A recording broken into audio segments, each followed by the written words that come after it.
It is Thursday, April 20th, better known as 420 for all you potheads out there that love the Seahawks. I'm your host, Kenneth Arthur, and with me as always is your other host, Rob Staten of SeahawksDraftBlog.com. We are talking the Seahawks, the draft, and everything else that kind of goes around those areas. Who knows what we'll get into? I've started off with a little 420 talk. Rob, do you have 420 in England? No, I have no idea what you're talking about. Well, I'll let you know. It's for, this is just another thing that we can share as two friends living in different parts of the world, different countries across the pond. 420 is a day where all of the marijuana lovers, and we got plenty of those in Washington, Oregon, all the marijuana lovers celebrate the smoking of weed because for some reason 420 is like 420 at the time, 4:20 p.m. The time is when a lot of people, I guess, also smoke weed every day. So 420, the date, as in April 20th, became sort of the national weed holiday. So, and we celebrate this day on the same day that Ruben Foster had a diluted drug test that we found out about. So there's that. Do you guys celebrate marijuana in England? I can't say that we do. It's not legal over here. So although it is in Washington and I think Colorado. They've passed it in a few others, like big ones like California and such too. No, it's not. It's not legal over here. It is in Amsterdam and not Amsterdam. It is in the whole of Holland. But as far as I'm aware, that's the only European country that has legalized it over here. That's surprising. Is it like a big deal if someone smokes weed? Is it like considered like, oh my God, or does everybody smoke it?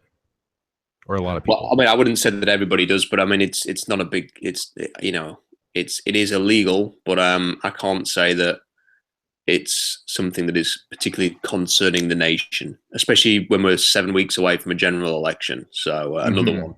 So yeah, it's not a big issue. It's a surprisingly hot topic that for some reason has been going on for a long time. A lot of players in the NFL, of course, have had their run-ins with weed. Josh Gordon, Justin Blackmon, 98% of NFL players as well, the ones I didn't name, I think have had some sort of run-in with weed. And maybe we'll see if we keep coming back to that throughout the show, just as an honor to the date. And we can start off with Ruben Foster's test. Ruben Foster reportedly, saying that he had diluted test at the combine, and a diluted test for most part is just considered as bad as a test where you tested it positive for marijuana or PEDs. And Ruben Foster has seen his stock, be from, as you mentioned, early on, one of the best football players in this draft, an elite linebacker prospect, the type of guy who could have a long career and have a huge impact and become a star. But then there was sort of his leaving the combine early, and then now this is coming out as well. How do you think that it affects his draft stock? And do you think that it has a major effect? Because we saw what happened with Laramie Tunsil last year, where he fell, but he certainly didn't fall. He fell for sure. But Ruben Foster, how far do you think that this could hurt him in a draft class like this? Well, obviously, it's a very different situation to the Tunsil thing, which was, minutes before the draft began, he was, a video published on his Twitter account of him smoking a bong with some kind of like gas mask style bong. So, and even he only dropped to, I think it was number 13 overall in the end. So it's hard to say how much this is really going to impact Ruben Foster. Teams will have a feel as to whether or not, he is the kind of player that has an issue with this type of thing in the same way that Randy Gregory maybe had. So I think that they will be they will understand the situation. It sounds as if I think he has a pretty compelling case that he was not particularly well. This is a diluted test. This is why he's failed. It's a diluted test. It's not that he's tested positive for a banned substance. Or whatever. It's that he's essentially offered a diluted test, which it can happen sometimes when you're trying to flush things out of your system, whether it's an illness or performance-enhancing drugs, unfortunately. So, I'm sure that there'll be a bit of investigation going on, but I don't think this will impact him that much. I think what is going to be the main issue with Ruben Foster is that, there's a couple of reports that he keeps bad company. And I guess if you're drafting him away from Alabama and you're going to take him to the other part of the country, then that might not be such an issue. And the other thing is the injury that he's suffered, that he's had to go for the medical rejects of the combine, and how teams sort of view that injury and whether or not he's going to be able to play this year to the kind of standard that he's capable of. I think on the other hand, I think there seems to be a bit of a pushback from all of the negativity around Ruben Foster. There seems to be a feeling that growing as we get a week towards the draft now, that he's really good, that some of this is overblown, that he's going to be a really good player at the next level. And I think that he could go as early as number 6 overall to the New York Jets. He could go to number 9 to Cincinnati. He could go to number 13 to Arizona. That seems to be his kind of range. And taking it back to the Seahawks, I'm looking at one report here that came out this morning by Mike Florio, that the price on Richard Sherman in trade talks has been dropping as the draft gets closer. And, as you've said, they can't trade him. You don't think there's any way they can trade him the day of the draft because the team would need to do a physical and have all that kind of stuff done. And so the countdown, is coming, and we got 7 days to go before the draft. What are you seeing as far as the odds of the Seahawks trading Richard Sherman? Is it something that you think could happen, or do you think that this is going to be a story that was a story for this April, and next year it'll be like, do you remember when that story came out and we totally forgot about it? Well, that will depend if he stays on how the team performs, essentially, and whether or not there's any further drama next year. I mean, it is a slightly concerning situation that, this is a storyline, and unless there's a resolution in the next 7 days, one way or the other, then it's going to linger, and it's going to linger, and then, the first sign of any kind of issue at the start of the season, it becomes a distraction, and we go through all of that again. So I think it'd be best for all parties to have some kind of resolution in the next 7 days, whether that is, some kind of an announcement that the Seahawks are not going to be trading Richard Sherman, that is over and done with. I don't know whether or not there can be some kind of coming together. Maybe Richard Sherman would refer to this as a kumbaya meeting, maybe. Just a sort of a public show of commitment to each other would be a positive thing if this isn't going to end in a trade. And if it is going to end in a trade, then yeah, I do think it has to happen in the next 7 days. I think the only chance really that looks realistic, because if someone was going to offer a first-round pick for Richard Sherman, it probably would have happened by now. I think if it was going to happen still, you may sort of consider, would New Orleans do something if they cannot get Malcolm Butler, or if the price tag for Malcolm Butler is too rich? Would they do something if New England traded Malcolm Butler to New Orleans? Would they be interested in bringing Richard Sherman to New England? They're the only sort of scenarios. And I know people talk about Tennessee and teams like that. That to me seems unlikely in a draft that is as good as it is at cornerback. I mean, this is one of the worst drafts to try and trade a 29-year-old veteran cornerback because of the depth and the value you're going to get at the position. So I think all signs point towards Richard Sherman being a Seahawk next year, which is a perfectly acceptable, good, positive thing, as long as he's not going to be a distraction next year. Another story today was leaked Wonderlic scores from certain running backs. Alvin Kamara, as he did during the combine, lead the way among running backs at a score of 24. I believe 50 is the best score that you can get. And Christian McCaffrey, 21. Joe Mixon, 12. Fournette, 11. Dalvin Cook, 11. I'm sure we've talked about this in past years, but in terms of Wonderlic scores, running back, whether it's a running back, a quarterback, position dependent, how much do you think that these matter, and should they be, taken away, or at least, transformed in some way to a different intelligence test? I mean, couldn't they just look at their transcripts or something from college? I mean, I guess it's tough to believe college transcripts for a lot of athletes. But how do you feel about this Wonderlic test? Yeah, I just think they should get rid of it. I mean, I don't see what the benefit is. I mean, I'm not a GM, I'm not a scout. So maybe there are meetings around, war rooms this week where they say, yeah, but this guy's Wonderlic is 35, or 30 or 25 or whatever. So we're going to grade him higher than this guy who scored a 10. But, I don't think you hear many instances of that. I've never heard Pete Carroll or John Schneider quote a Wonderlic score after drafting somebody as evidence or as a reason for drafting him. And these things kind of come out and people become quite negative. Oh, Leonard Fournette scored an 11. This is a guy who is a beast of a running back. You want him to hit the hole hard. You want him to, be physical and set the tone in the running game. You don't want him to do a maths test in between quarters. Really sort of how he does in arithmetic or whatever is neither here nor there. He's a running back, so I have zero interest in this. It's something I never focus on. I'd much rather focus on, what a player can do, and judging him on his mental arithmetic is something that I just think is a complete waste of time. We also had some of the schedule stuff come out for the Seahawks today, and we can get to one of our questions from Twitter. We've got questions going on Twitter right now. I've tried to put questions out there on Facebook for the field goals page. We've got questions if you want to throw it in the comment section. We only got we've got some questions right now, but maybe we got room for more.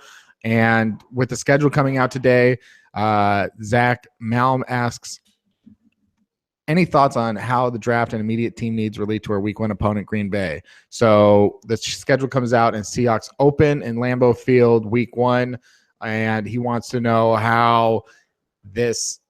what the Packers, I believe is what he's asking, will be doing or looking for in this draft. So Rob, what are your thoughts on the Packers? And if you want to talk about that week 1 game, feel free. Well, I think they're going to go cornerback. And I think the cornerback early and often for Green Bay is going to be what they do. They re-signed Nick Perry. They've done some work up front, and I think that they have a real serious lack of quality and depth at cornerback. So I would expect that they're going to take a cornerback in the first round, possibly again in the second round, and look to upgrade there. I think that's definitely what they're going to do. As for the Seahawks playing them in week 1, I think that it's a really difficult game, and I know that you could look at it on the positive and say, well, at least they don't have to go there in December when it's going to be really, really cold. You have a lot of time to prepare for a game like this now, which is probably going to be beneficial. You're not going there on a short week or anything, which again may be beneficial. But there's just something about, the strange thing is that Dom Capers' defense couldn't do a thing against Jim Harbaugh and his 49ers team when they ran the read option. I mean, they just had no answer for Colin Kaepernick in, I think it was 3 games.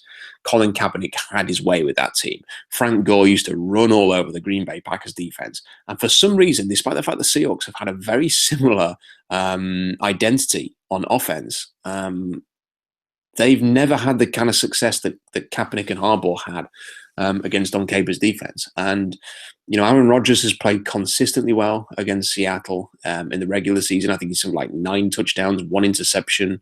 The games that Seattle have played against Green Bay basically amount to a very fluky, let's call a spade, a pretty fluky game with the Fail Mary, where Seattle didn't do anything really in the second half of that game. You've got the regular season game at the start of the year in 2014, which Seattle won handsomely.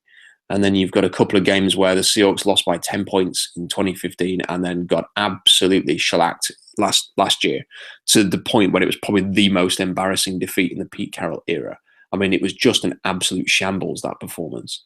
So it's very hard to be optimistic about that game. I mean, for some reason, Green Bay have developed into a really awkward opponent for the Seahawks, and it would be fantastic to go there to Lambeau, get a win in week 1, and that would really give the Seahawks early momentum. But my fear is that this is going to be an early defeat, and there's going to be the potential, at least, for the kind of start that the Seahawks have drifted into having for the last few years. 2014, not a great start. 15 not a great start, 2016 not a great start, and constantly having to sort of fight back from this and, have a late, hoping that it's all going to come together in the last few weeks. I think Seattle's best chance to get back to the Super Bowl is to have the kind of start they had in 2013, get some early momentum, reel off a series of wins, take a ownership of the number one overall pick, number one seed, and secure that for the NFC Championship game. And this is not going to make. If they have games like this early in the schedule, then it's not going to be easy. Well, we've talked about John Schneider not loving this draft class, and he said that he sees a gap in the draft pretty much and not regretting not having a 4th and 5th round pick, really, because he doesn't see as much talent there, I think, as he would see at the end of the draft in terms of guys that are probably going to be decent players for the end of the draft and undrafted free agency, and then in the beginning of the draft, maybe day one and the second round. And I'm trying to figure, I don't know if this has been said or if it's something that John Schneider or Pete Carroll regularly say, but do you have any idea? Have they said how many players they see that have draft grades on their board right now? Would it be, below average for the Seahawks, above average? Because I know some teams will talk about sort of how many players they see with draftable grades and feeling comfortable with, those picks, as opposed to maybe the Seahawks don't feel as comfortable with the class this year. Do you have any idea? I don't. I think that looking at this draft class, I think this is what it is for me. I mean, I think you've probably got about you might have about 4 or 5 guys. I think let's be conservative about it and say there are probably 4 players in this draft who are legitimate top 10 picks that would be in most classes, and that's probably Myles Garrett, who's going to go number 1 overall, Solomon Thomas at Stanford, Leonard Fournette, and I think OJ Howard as well. And then I think after that, what you've got is this great big long list of players that could go as early as number 3, to the Bears, because it looks as if they're going to take a safety there. It could be sort of that sort of 6, 7 pick all the way through to sort of 19, 20, 21, 22. The players are going to have very similar grades, I think. And, when you hear about teams sort of wanting to trade down and do stuff like this, it's because they know that the benefit of picking 6th overall isn't really there. And I think that what we might actually see, Kenny, a week today, is we might see teams like New York Jets, for example. There's pretty terrible value for the New York Jets at number 6. They might say to a team, listen, if you want Mitch Trubisky or Deshaun Watson or whoever, just give us a 3rd or 4th round pick and we'll move down 5 spots or 6 spots or whatever it is. And, that would constitute poor value, because in the past, I think Buffalo traded, when they went up for Sammy Watkins, they moved up about 5 spots or something, gave away a future 1st round pick. I don't think that the Jets are going to expect to get that kind of value. And I think that they'll probably be willing to take deals to move down. And you will see a bit of maneuvering in the 1st round as a consequence of that. But the problem for the Seahawks is this kind of like run, you start to see the quality tailing off in the 20s, and then it tails off again at about pick 45. So the Seahawks at 26 are kind of missing the first good solid wave, and then they're missing the second one at pick 58 in round 2. So I think what they might end up doing is they might trade back from 26 to about pick 33, 34, something like that, a little bit like they did with Paul Richardson. And then they might trade up from 58 and say, listen, the value's not great at 26. We'll move down a bit here. We'll move up at 58. It's what they did last year. And then we'll pick twice between 30 and 50 instead of picking at 26 and 58. They might see the value better there. I know people have talked about trading up from 26. It's a possibility, but if you trade up from 26, then what are you going to do? Because you're probably going to have about 4 picks in the draft. So that would be a real damning review of the draft class. And the other thing they've got these 3 third-round picks, and I think that Schneider probably isn't crazy about those 3 third-round picks. He may not see quite some good value there. He might feel that they're reaching on guys they really like. I don't quite see that as such a major problem, because I think that could be a good area to draft a couple of safeties if they haven't done that earlier on. They really have no safety depth, and this is what this draft class is good for. Good quality safeties. So, in that kind of range, you might say, well, okay, Shalom Lawani is a reach in that range, or Rayshon Jenkins is a reach in that range. But you know what? He's going to provide us a great special teams core player. He's going to provide some fantastic depth. He could be somebody in a year or two that we consider starting. So, there's some options there in that regard. But I'm not overly surprised that Schneider is down in this. I like the draft class. We've talked about how good it is. But maybe the Seahawks are picking in ranges that they don't really want to, and feel like they've got to be proactive to pick in the ranges that they want to. And just going back and talking about, I want to talk a little bit about that range that you talked about after the top 4.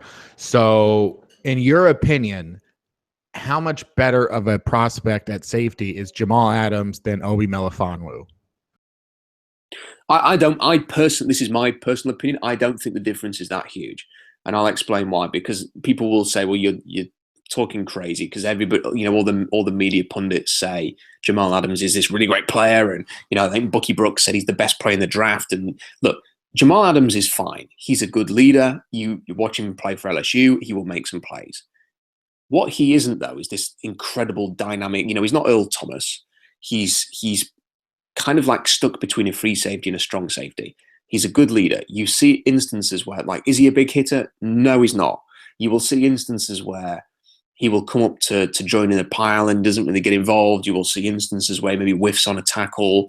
There's not sort of those sledgehammer hits that you get from Justin Evans, for example, at Texas A&M to make up for the occasional whiff, which is what you see with Earl Thomas. He's pretty good. And I think a team like Chicago will look at him and say, look, we'll plug him in there. He'll be a really solid player for us. He's a John Fox type of guy. He can help lead that young defense and maybe bring it together in a leadership aspect. But he's not going to be, I don't think, as good as Malik Hooker if Malik Hooker can stay healthy. That's who he is. And then you look at Obi Melifonwu. Here's what you get with Melifonwu. You're going to get somebody who could set a new standard at what is essentially becoming rapidly a very important position in the NFL, which is this kind of fifth DB, this big nickel, this Buffalo safety, who play in the box, cover tight ends, work against the run. It's essentially the replacement for the Sam linebacker role. And Melifonwu he's got the short area quickness to cover in the slot. He's got the size of a Deion Jones at Atlanta to work as a hybrid linebacker. He's got the short tackling ability. He can sift through traffic to make tackles in the backfield. If he needs to cover deep, he could do that. If you drop him in, one of these things about the 4-2-5 formation, Kenny, that we've talked about the Seahawks incorporating last year, and a lot of teams are using this, is that a 4-2-5 is essentially a cover 3. So you play single high safeties. Earl Thomas, everybody knows what Seahawks play by now.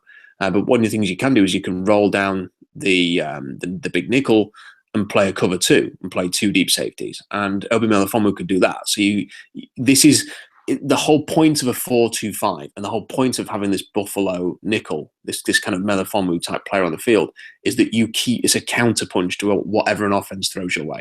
So you might line up with him in the box, and then you might drop him into a cover 2, and the offense has to adjust to that. They have to change their play. You're dictating to the offense at that point.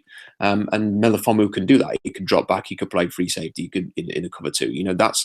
It's these kind of things that you have to consider. And there are not many players who can do this on the planet. There are not many players who have this kind of versatility, that have this kind of range, that have this kind of skill set, that have this obscene athletic profile.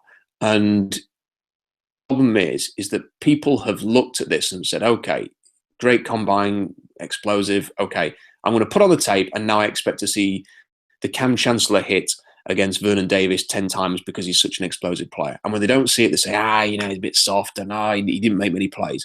He had 4 interceptions last year. People should go and have a look at how many interceptions the top safeties actually had last year, because Obi Melifonwu actually made a lot more plays than a lot of the other big name safeties. He is an incredibly short tackler, one of the best tacklers in college football. He played on a crappy team that did absolutely nothing. So there's an awful lot to like with Melifonwu, and I genuinely believe at 26, that he could easily be Seattle's pick, and I think that it's looking increasingly likely that he could go in the top 20. All right, let's get into a new mock draft that you've put together.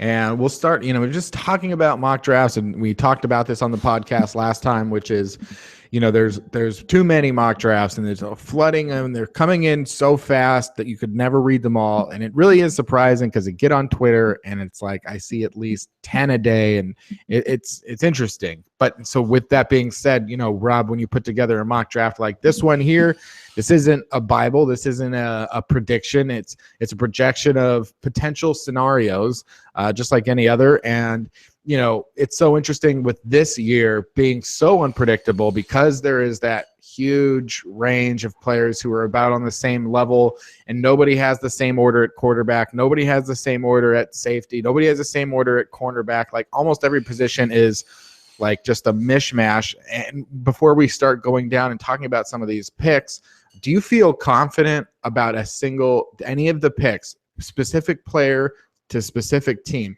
Do you feel confident based on what's been said maybe by coaches or players? Do you feel confident in a single one? Do you say, well, I'm 90% sure that Solomon Thomas is going to the 49ers. Do you have confidence in any of the picks to that degree?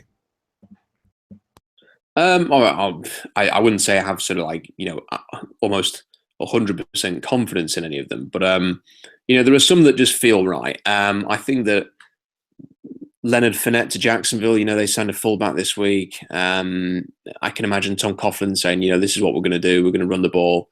They've covered a lot of the need areas that they had on defense. And I could see them at some point taking a quarterback. I think that I could see them trading back into the first round to get a Deshaun Watson, a Mitch Trubisky, a Patrick Mahomes maybe, because I can't see Tom Coughlin looking at Blake Bortles and saying, yeah, his lifestyle, his party lifestyle is what we need here. Tom Coughlin's a very serious coach. And although he's not the coach there, Doug Marrone is. He's also very serious, and I don't think they're going to put up with Blake Bortles for much longer. So I can imagine them bringing somebody in who's going to be all football, all business. So I think that's something to keep an eye on late in the first round. I think they take Fournette in the first. I think OJ Howard is just too good, and I think if you want to run exotic smash mouth, as Tennessee referred to it as, having a tight end with his skill set, it makes him an incredibly likely target at number 5 if Tennessee stay with that pick. Jonathan Allen, I watched an interview with him on ESPN the other day, and he was asked who are the players that he admires, and he said Geno Atkins and Wallace Gilberry, which are two slightly strange players to mention, but they both play for the Cincinnati Bengals. And while you can imagine, Geno Atkins makes a lot of sense, the Gilberry one didn't quite make as much sense. But he said he'd been in contact with them both. They'd talked to him a lot through the process. It looks to me like this is all maybe trending towards him going to Cincinnati, and maybe that was just a bit of a Freudian slip there by revealing that information. So I could see him going to Cincy. I think that Baltimore cutting their center has left a huge gap there. So maybe Forrest Lamb to Baltimore is one that could likely happen. I do think that Adoree Jackson's going to go in the top 20. I'm not sure who to, but I'm very confident that he's going to go in the top 20. I think the other one that I would possibly mention here is Evan Engram to the Giants. I think that he's being hugely underrated. I think there's very little reason not to put him in the first round. And if we're talking about mismatches and we talk about Oba Melifonwu and what he's doing, well, Engram is the ultimate mismatch. And if David Njoku goes as early as, a lot of people seem to be thinking, and for me, he could go 10 to Buffalo, 12 to Cleveland, that kind of range. If he goes that early, then the Giants, who need a tight end, could seriously look at Evan Engram. So I think that Engram at 23 makes a lot of sense. That might even be a little conservative for him. I just wonder whether Evan Engram is going to surprise a few people and maybe sneak into the top 20 as well. And we'll take one more mailbag question just so we can get through it. Scott Mitten asks, people say a good draft should generate N starters or X amount of starters. How is that determined? How does quality factor in? I don't know if that makes any sense to me. Does that question make sense to you?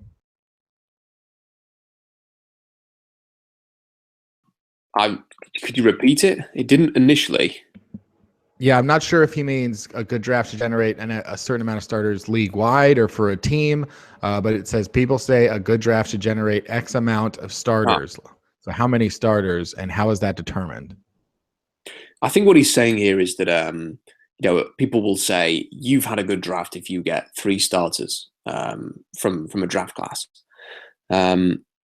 He's sort of then, I think, asking, how does somebody judge what is a good draft class? Because, if you might take a bad player in the second round, but if he's starting, does that still constitute, a good pick because he's starting for you? So it's kind of an interesting thing. I always think that a good draft is one which 4 to 5 years down the line, there's at least a couple of guys that have contributed to a reasonable extent. I mean, you can get a bit unrealistic with this. Not every draft class is going to be like the Seahawks in 2012. You're not going to get Bruce, Bobby Wagner, and Russell Wilson, every year.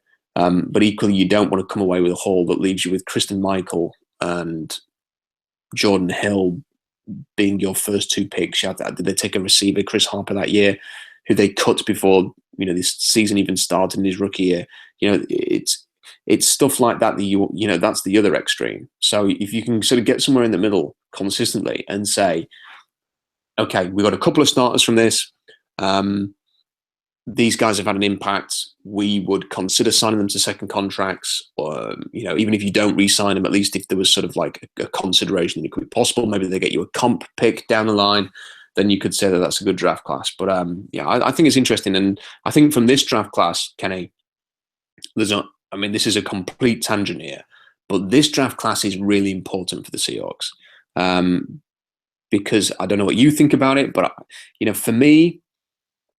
I don't know if they've addressed their main issues so far. I don't think they've done enough because when you look at it, their main problems last year were they couldn't run the ball. They just could not run the ball. There's been a bit of window dressing on the offensive line in free agency. They've signed Eddie Lacy. It'll be very interesting to see how he gets on. Fingers crossed he does very well. But can you be completely convinced that that situation is going to resolve itself this year? I don't think you can say that with any great confidence. And if not, then the other thing is that, this is a defense-centric team. And the team's getting older on defense. It's one of the oldest defenses in the league now. The question marks about Richard Sherman, several key players have had bad injuries like Earl Thomas and are coming back from those. They really need to find, for me, at least one really impact player on defense. I don't think this can be another draft where you send peripheral players who play a role, or kind of participate to an extent. I think they need somebody who's going to come into this defense now and be a core player and a proper core player. Not one who is a possible, he's a good player. It needs to be somebody who comes in and really has a major impact here, and that is going to be very, very difficult to do. What do you make of their 4 meetings with Obi? I think they're probably trying to find out who he is. I think I think they want to. He's a very difficult. Sometimes you just watch a guy on interviews. So you watch Chidobe Awuzie, and you think, wow, what an impressive interview. You get a feel for his personality and who he is straight away. Then you watch other players' interviews and you get a very negative impression, like Malik McDowell is a good example of that. But then you see players who are it's really hard to work them out. And when you listen to Obi Melifonwu, he seems like a nice guy, but he also seems like quite an awkward public speaker. He doesn't speak in any great detail about anything.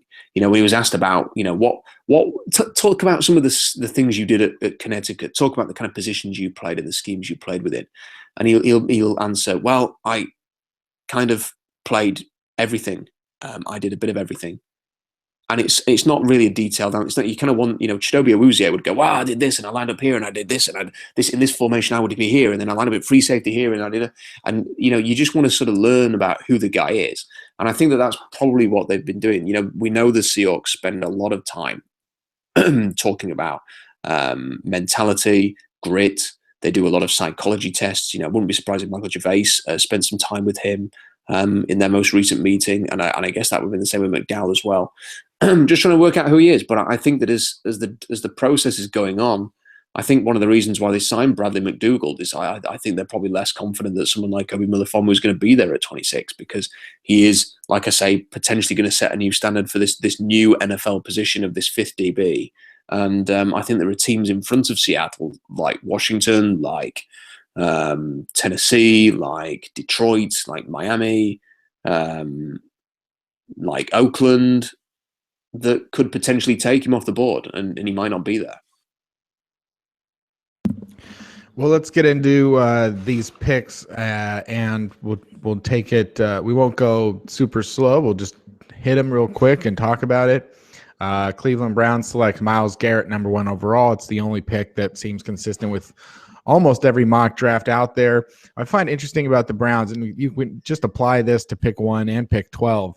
I mean, I've been doing research on the last time teams have traded a first-round pick, and sometimes it goes back more than 10 years. The Steelers, Kevin Colbert has not traded a first-round pick since 2006. The Packers haven't traded a first-round pick since 2008. The Browns, since 2009, have traded 11 first-round picks. And they move up, they move down, they're doing everything. It's the most active draft franchise in the NFL. Is there anybody that you think? Is there any team that can convince the Browns to move down and do a trade so that they can get Myles Garrett, because he is that good of a prospect?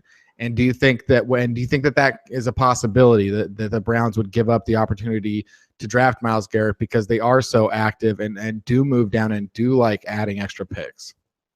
No, I think it's highly unlikely. I think that I think they're ready to take Myles Garrett, who is a very good player. But I think that he's the type of player that if you're at number 1, you take him, a bit like Jadeveon Clowney, but I'm not sure that anybody else is going to be rushing to try and do deals to get up to that pick. So, I think he's going to be a Brown. Number 2, the San Francisco 49ers select Solomon Thomas. This is also a pretty common pick. I know that John Lynch has said that he's, actively looking to move down and will welcome a move down. And can add those extra picks. Anybody else besides Solomon Thomas? Who's your number 2 there for the 49ers after Thomas?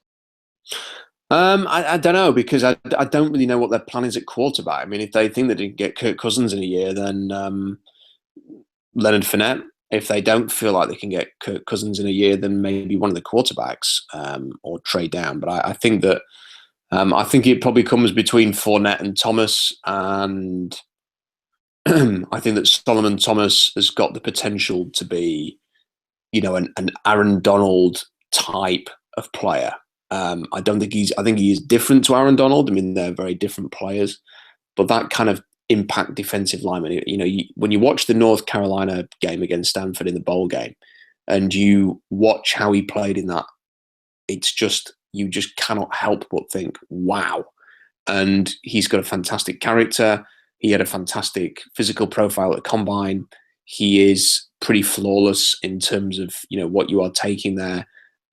And I think given that they want to play a Seahawks style defense, I think that he's very much an ideal pick for them because he can play inside and out, and he can be a bit of a Michael Bennett. And even though they've taken defensive linemen the last 2 years, 2 things to consider. 1, it was a different GM who took those players. 2, they're not a great fit for this defense. So it wouldn't surprise me if in the next year or 2, DeForest Buckner and Eric Armstead either were not with the 49ers anymore, or at least one of them wasn't, because they're transitioning to a new defense now. Number 3, the Chicago Bears selects Jamal Adams, safety out of LSU. It's hard to know, just the same way with John Lynch, it's hard to get too much of a read on GM Ryan Pace because it's just his second season as GM of the Bears. But he did move up 2 picks last year from 11 to 9 so that they can select Leonard Floyd, and they gave up a 4th-round pick for that with the Tampa Bay Buccaneers. So he's clearly already not against trading in the first round. I recently wrote an article that I don't think is up yet, identifying trades, and I think the Bears are a good spot perhaps. And I think a team like the Chargers could be interesting as well in that regard in terms of moving up. And I'll leave it maybe at that. But as far as the Bears and Jamal Adams, I think it could be a potential trade down. Do you see anybody after Garrett or Thomas worth trading up for? Probably maybe a certain running back? No, I think the teams at the top are going to find it very hard to trade down. And if they want to trade down, they're probably going to have to accept something which is paramount to a token gesture.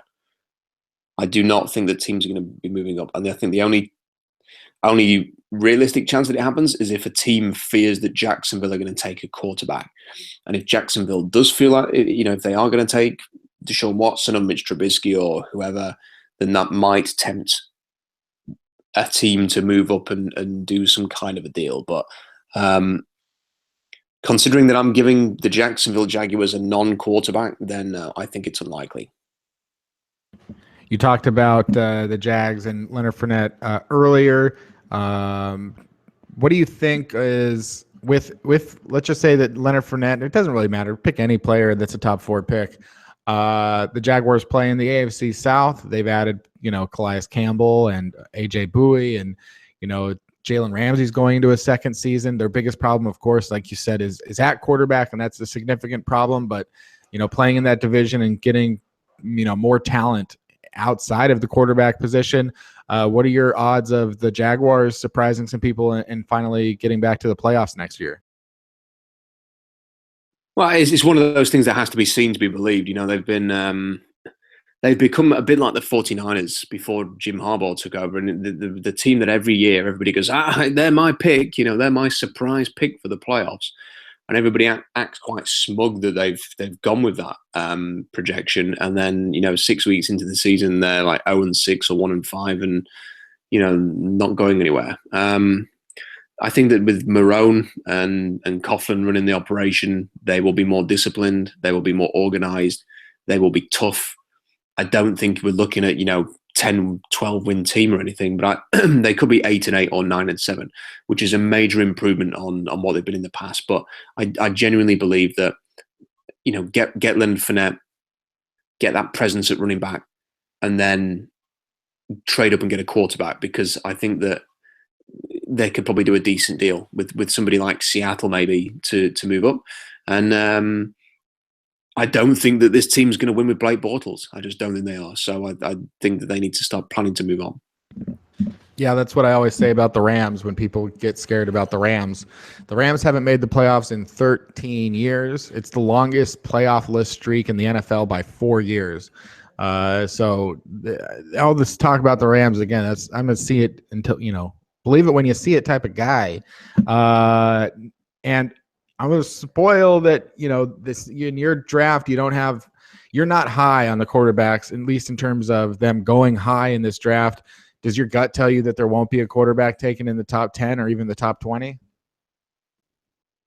I honestly have no idea. I mean, the thing about this, the reason why I'm not mocking them early is because there's no buzz about it. And that doesn't mean that it can't happen. I mean, nobody really expected Blake Bortles to go number 3 overall when he did.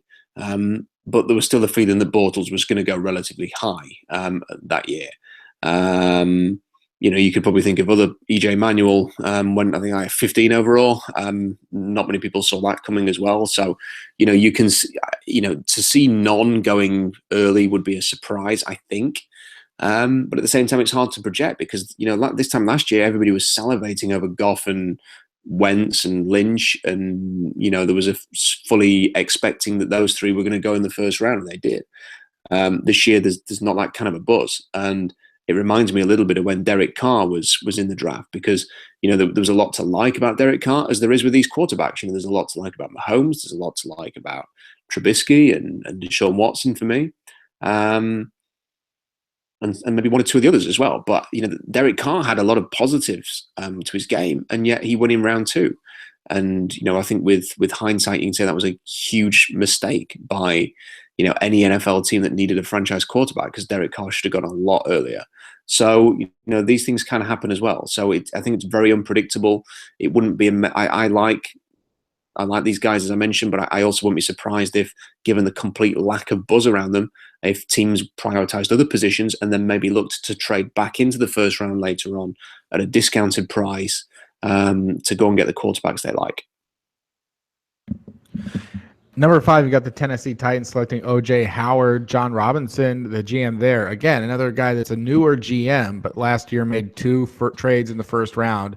First moving down from 1 to 15 and then moving up from 15 to 8. And they've still reaping some of the rewards there with a 5th overall pick that they got from the Rams, a 3rd round pick that they got from the Rams, and a 2nd round pick that they – oh, no, maybe they gave that 2nd round pick up. But they've got this 5th overall pick, and that seems also like it could potentially be a trade spot for a team that may want to move up for a quarterback if the value is there. And you talked about how you like O.J. Howard as one of the solid 4 players playing that smash mouth. Number 6, the New York Jets with Marshawn Lattimore, quarterback, Ohio State.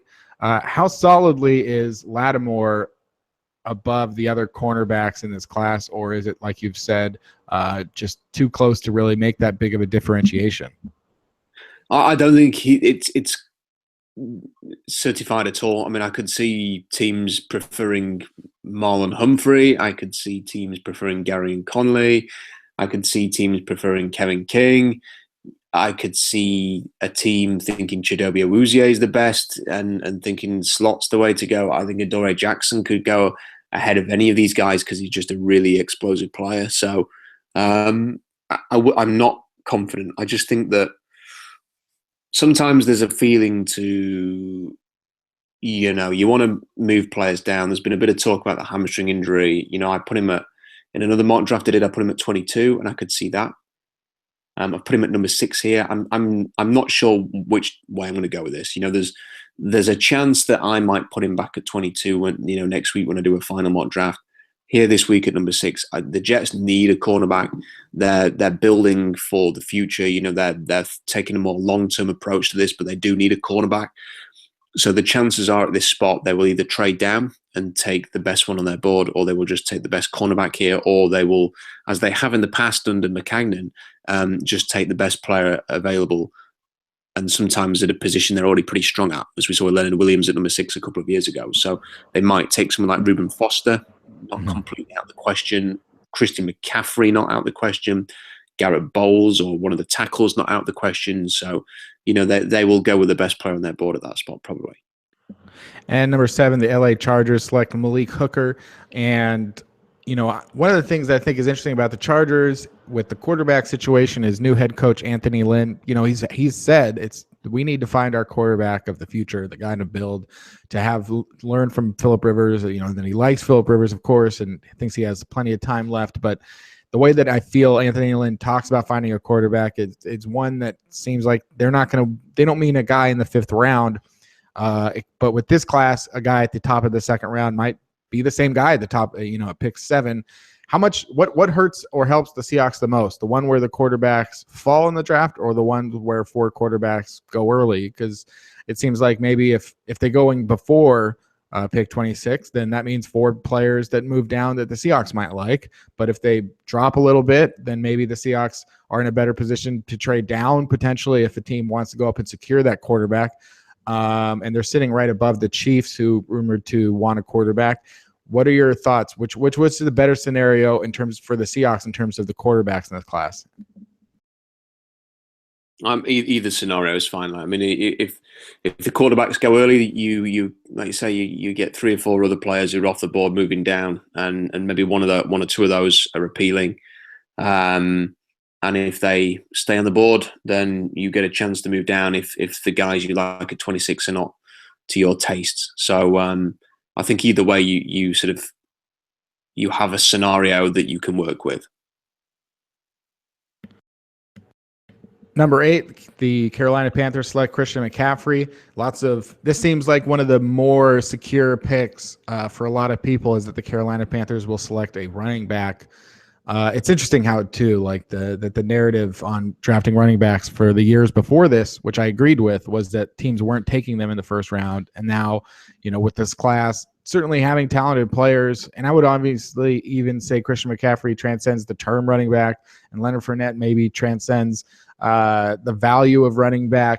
But just the idea that now we're back and there's 2 that could go in the top 10, maybe 3, and more and more rumors just saying McCaffrey's going top 10, McCaffrey's going top 10. here he goes, top 10, number 8 to Carolina. Your thoughts on Christian McCaffrey and his transition? How good of for all the fantasy nuts out there, how good would you say Christian McCaffrey could be as a rookie? Well, I mean, it really depends which team he lands with. I mean, if he if he goes to Carolina or Cincinnati, I think that would be good for him, because he would go to a situation with a quarterback. They can throw the ball from the backfield. He can be used very creatively, and I think that's how you're going to get the best out of him. I think that Philadelphia would be an equally good fit for him as well. And if New Orleans didn't want to go defense, I'm convinced they will do, then that's another spot too. But there are other teams. If he landed with the Jets, if he landed with Cleveland, then you start thinking, well, this isn't a great fit for him. But there's a lot of momentum for him, which is escalating. I wonder if a team might trade up to go after Christian McCaffrey. Maybe a team will be quite aggressive to go and get him because of his character and his athleticism and his ability to be a jack of all trades. And he's not a master of none; he's a master of pretty much all of them. So his stock has risen quite a lot, and I think it's indicative of the draft class because, as I mentioned earlier, you've got about 4 or 5 guys, probably 4 at the top, who are legit top 10 picks, and then you've got a whole bunch of players who are going to be graded very similar. And McCaffrey ticks a lot of boxes that can separate him from some of the others. So he's intelligent, he's got NFL bloodlines, he's highly athletic, he can be used quickly as a rookie, and he can be used in a variety of ways. So that is going to bump his grade up relative to somebody who you might think needs time, who needs to be developed, that maybe is more potential than, impact. And he's an impact player. So that should sort of secure him a place quite early in the draft. Number 9, Cincinnati Bengals select Jonathan Allen. We talked about that. Number 10, the Buffalo Bills select David Njoku, tight end out of Miami. Neil Christensen on Twitter asks, what do you guys think about the Njoku rumor? I searched Seahawks Njoku and I didn't find anything, and maybe I'm just missing something. Do you know what this rumor is? Yeah, I think what he's referring to there is that Davis Hugh, apologies, Davis, if I'm not pronouncing your name correctly there, but same apologies to Njoku. Yeah, he suggested a few things on Twitter last week. I think one of them was that that they liked David Njoku and rated him very highly. That they were, willing to move up. I think in certain situations, I think it was conducive of a Richard Sherman trade. That they were going to do this, and that maybe players like Jonathan Allen and David Njoku were players that they liked. So I think that's basically what they're talking about there. Listen, I would be surprised if the Seahawks didn't like David Njoku. I remember mocking him to the Seahawks in mid-January, before the season finished. He is a freak in terms of his size, mobility. He's a better blocker than people give him credit for. He is, a really dynamic tight end. And I think he's better than Eric Ebron, who went number 10 overall a few years ago. And I could imagine the Seahawks liking him very much. So not a big surprise, but I don't think that he's going to be anywhere near in range. And I think even if the Seahawks traded Richard Sherman for the number 18 overall pick tomorrow, I don't think that they would be trading up for a tight end. They've already got one tight end that everybody complains about how the way they use him. So I think trading up for a top 10, top 15 tight end to pair with Jimmy Graham is just asking for everybody to be really, really frustrated with all the hot takes we're going to have about both players and Bevel and how he uses them and how Russell Wilson throws to them and stuff like that. So I can't see that. Yeah, interesting. Number 11, the New Orleans Saints select Hassan Reddick. Number 12, the Cleveland Browns select Garyon Conley. Do you see Conley falling down? Obviously, like we've said, a lot of things could happen. If Conley's down there, is he the type of player that the Seahawks would like in this draft in terms of their secondary needs? I don't think so. That's not to say that they wouldn't like him or appreciate what he can do. But here's the thing about the Seahawks. I did a study on this recently. There are only 6 cornerbacks with a wingspan that has matched up with the players, the physical profile they've taken in the past. And, we know they value length. Gary and Conley is 33-inch arms, but he has a pretty small wingspan. I think he's a pretty average wingspan. I think that Marshall and Lattimore has actually got 31.5-inch arms. I think his wingspan is pretty similar to Conley's. So he's not the longest player. There are also other issues that I think would perhaps put the Seahawks off. They might feel they can coach this up, but I'll say it, and people can make their own mind up on that. He doesn't use his hands. You could watch it over and over again. On Ohio State, he doesn't reroute receivers. He doesn't jam. You have to have a hand essentially on the receiver in the NFL. You've got to have a feel for what the route's going to be at the next level, because Antonio Brown is not. If you give him a free release and let him dictate to you which way he's going to go in his route, then he will get open 100 out of 100 times. You've got to sort of anticipate what he's going to do, and the only way you can do that is by having a hand on him. And Gary and Conley does not do this. So he's tall. He's got the 33-inch arms. He's very athletic. He seems to have a good character, but until he learns to do this properly, then he's maybe not going to have the kind of instant impact that a lot of people believe. And the other thing about the Seahawks is, they've never taken an outside cornerback. They've not taken a cornerback period before the 4th round. And I think if they're going to take one in the 1st round this year, he's either going to have to be essentially Superman at the cornerback position, or I think they'd be more open to taking, a hybrid, like a corner safety hybrid type, especially given the importance of that position these days. So I'm not convinced they're going to go outside cornerback in round 1. Number 13, you've got the Arizona Cardinals taking Ruben Foster, who we talked about earlier. Number 14, the Philadelphia Eagles take Marlon Humphrey. And number 15, the Indianapolis Colts select Jarrad Davis, linebacker out of Florida. I've been more interested in Davis lately, just looking at him and seeing him for what he does for the Seahawks type fit. And, it definitely seems like there is a lot of stuff to like there in terms of the Seahawks and like just what they look for. Not that they necessarily would draft him, but just that he would fit that mold perhaps. And I've seen other drafts, and experts not even put him in the 1st round, and sometimes even falling farther than you might expect. How solid are you on Jarrad Davis as a 1st round pick / top 20 pick? Well, let's just put it this way. He doesn't just fit the Seahawks. He fits every team in the NFL. He is Patrick Willis. He is Ray Lewis. He's the type of linebacker that sets the tone, organizes, makes plays, great run defense, knives through and closing speed forever. And he's going to rally your team. He's going to lead. He's going to be the emotional leader of the defense. He loves the game. Do you know what? He is the most underrated player. I mean, it's scary how underrated he is. And the draft media, I think in a week's time, are going to look pretty silly, because I think that teams are going to rate this guy a lot higher than maybe some of the draft media are suggesting. I think for me, I might be wrong. He might only go in the top 25 instead of the top 20, but he's going to go in the top 25. And I think he's a top 20 lock.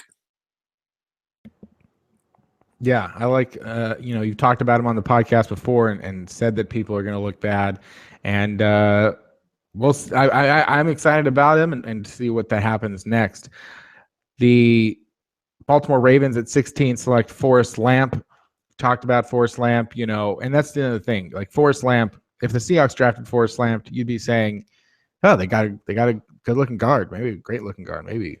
But I'm sick of saying they got a guard, in terms of the 1st round. And, as you were talking about earlier, just to not make that kind of pick again, perhaps. And, I wrote an article this morning talking about that as well, and just, trying to parse out what the Seahawks might do this year, looking back at their pick last year of Jermaine Ifedi and liking, I think that it proves out that they should have traded back and added that 3rd round pick, which they used on Nick Vannett, which, you know, it hasn't paid off and certainly doesn't feel great in terms of, you know, their addition that yet. Maybe it will. But when they moved down 5 spots, that was fine. They didn't miss out on much in those 5 spots. But, you know, picking Jermaine Ifedi instead of maybe picking a high ceiling defensive player didn't seem to work out. So for me, picking Forrest Lamp instead of a high ceiling defensive player this year or something like that would also feel just deflated from what the possibilities are if they're going to be, you know, whatever their first pick is. Would you agree, or would you be excited for the Seahawks to add Forrest Lamp? Well, I don't know. I mean, I could look at it both ways. I mean, on the one hand, he's the most explosive offensive lineman in the draft, so or at least it was at the combine. So it'd be pretty hard to be disappointed with the pick. And, you know, you could plug him in there and you would hope that he, you know, he's got the potential to be like a Zach Martin type of player. And, you know, if you got one of those and he ended up being a bit like Zach Martin, then you would say, oh, fantastic pick, you know, really, really good, solid core player type pick. And then you could say, well, you've got Justin Britt, you've got Zach Martin, you've got Jermaine Ifedi, and, you know, if Luke Jokel worked out, then you've got, you know, the basis there of an offensive line that is young, that is talented, that has got a chance to be with the team for a while. So, you know, that would be a positive thing. However, as we were talking earlier, I think it really comes down to this. You know, the Seahawks have 2 main issues. Again, I'll say it again. They've got 2 main issues. They couldn't run the ball last year. They need to be able to do that better. So is drafting Forrest Lamp going to make you suddenly a really good running team? It might do, but, you know, whenever you read about Forrest Lamp or you watch him, you don't sort of think, wow, you know, what, this guy is a generational run blocking offensive lineman. What you say about him is, hey, he's really athletic and he played well against Alabama and he handled being a left tackle really well and he could be a really solid interior guy. But you don't think, oh, okay, he's this like fantastic run blocker who's going to suddenly make Eddie Lacy a 1,500-yard running back. So if you're drafting him and you're not getting that benefit and, you know, you're just getting a slight improvement in pass protection, not a bad thing, but, you know, are we talking about the Seahawks going from 10 wins to 13 again? I'm not sure. So I'd be hesitant on that one. And the other big need is that, look, this is a team that has been built on defense that, you know, won with the Legion of Boom, that won with Bennett and Averill, that won with Wagner and KJ Wright, you know, and these guys are getting older and they need a stud on defense. They need an injection of young talent on defense. And this is a defensive draft. Now, if you couldn't, you're perfectly right, Kenny. If they take Forrest Lamp, I don't think he's going to get anywhere near 26. You know, I think in this mock we're talking about here, I'm going to Baltimore at 16. But if he fell to 26 and you took him, fine.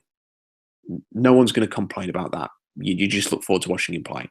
But then you've taken 2 offensive linemen, you know, back-to-back years. If you're not good enough the offensive line after that, then serious questions have to be asked. And it still feels to me like the defense needs a jolt. And I would say that the best thing the Seahawks can do from this entire draft is to come away with at least one defensive player that you say, that guy is a dog. You know, that guy is the Seahawks. You know, that's another major addition to this defense that is going to be here and be a top guy and be here for 5 or 6 years. We're going to re-sign that. We believe we'll re-sign this guy down the line. That is the number one thing they could get from this draft class. I'm not sure how they're going to do that. I'm not sure who it's going to be. I could give you a list of 10 names of players it could be. But that for me seems to be the key. And if those players aren't there and Forrest Lamp's there, then great. But alternatively, I don't think Forrest Lamp's going to be there, and I think it's more likely the defensive players are. Number 17, the Washington Redskins select Obi Melifonwu. We've spoken at length about him today and on this podcast. Certainly the situation in Washington is interesting with the GM, you know, former Seahawks executive Scott McLuhan not being there anymore, and, you know, how they're going to handle their draft. That process could be quite interesting. And then the next 2 picks, the 18, the Tennessee Titans select Chidobe Awuzie, and the Tampa Bay Buccaneers select Dory Jackson. So right there's 3 defensive backs off the board. I guess they could really go in any order for defensive backs, but those 3, if the Seahawks were looking at those 3, how do you think they would rank Melifonwu, Awuzie, and Jackson for their needs on defense? It's a good question because I think they might grade them pretty similarly because I think they're all really good in different ways. So quickly, we've talked about Melifonwu just being this sort of standard bearer for this Buffalo position. Awuzie is just so athletic and tenacious and explosive. He had 4.5 sacks last year. Great to get into the backfield. Proper nickel cornerback / free safety hybrid. You like Melifonwu, you could match him up in the slot, but you could also drop him into a cover 2 if you needed to. He's bigger. He's a slot corner. He's like 6 foot and about 205 pounds. He's sturdy, very intelligent. So I can see them absolutely loving him. Adoree Jackson's one of the most explosive players in the draft. A first-round pick in any draft class for me. A player who had something like 6 interceptions. He had, I think, 4 touchdowns last year on kick returns. He could be the kick returner of his generation. He could be a Hall of Fame kick return guy. He could be the next Devin Hester. He could be the next Percy Harvin. I think that's the comment I've used in the past, is that he's Percy Harvin on defense, but without the headaches, without the drama. He could be a great slot receiver, slot cornerback. He could be a great outside cornerback. I do think that the lack of size will be an issue, but I'd try him out there. I'd try him outside. If you're a team that's not zoning on length like the Seahawks, I'd try him outside. Give him a package on offense. He just, anytime he's around the ball, he is a threat to score a touchdown. And there are very few players like that in the league. And I think that he would really appeal to the Seahawks as well. So I imagine that those 3 guys, they will admire for different reasons, but I think they will like all 3 of them. Number 20, the Denver Broncos select Garrett Bowles. This seems like maybe the lowest you've had Bowles in a little while. Maybe not. But certainly now getting closer to the Seahawks range. And people still seem pretty split on who they want to believe in terms of how good Bowles really is. I mean, I've read reports from people. I mean, I know how high you are on him, but I've read independent reports from other people, premium, like behind paywall, scouting reports on every prospect in the draft and blah, blah, blah, that still have Bowles as the only elite prospect tackle in this draft. So, and, in other hands, some people just don't. And people bring up the age a lot, but Bruce Irvin was 24 when the Seahawks drafted him. Garrett Bowles is 24 now. The age thing, they say, well, he's hit that's as much Garrett Bowles as you'll see. He was going up against guys way younger than him. How much does the age factor in for you? And do you ever question how good Bowles could be at the next level? I don't know whether age bothers teams or whether it'll bother some teams more than others, but this is the way I look at it, right? I think there's a mistake made sometimes that every first round pick you ever draft has got to be, with the mind that you're going to have this guy for 10 years. I think if you can get a good 4 to 5 years out of a first round pick, then it's a success. I don't think the second contract is always the most important thing. You get, let's say that the draft Garrett Bowles in the first round, you take him his 5th-year option, and then after that, he goes and signs for the kind of money that offensive tackles are signing for this offseason, and you get a 3rd-round comp pick the next year. You've got 5 years of good quality O-line play out of a guy, and then a 3rd-round pick at the end of it. Is that a bad thing? He's 30 years old. If you wanted to re-sign him for 2 or 3 more years, you could as well. If he has a 7 or 8 year career, which is quite possible. I mean, it's not ridiculous that he plays to 33. How is that any different than most of these guys who are, a lot of these first round picks aren't even in the league after 4 years.